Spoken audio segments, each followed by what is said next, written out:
वज़ीर-ए-आज़म शहबाज शरीफ का किसान पैकेज का ऐलान। 1800 अरब के बिलासूद कर्जे दिए जाएंगे। डीएपी खाद की बोरी की कीमत में 2500 रुपए कमी होगी।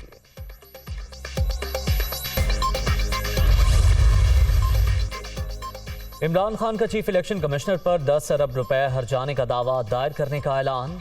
हर्जाने की रकम अस्पताल में जमा करवाऊंगा। चेयरमैन पीटीआई का कामुकी में लॉन्ग मार्च के शुरका से खिताब।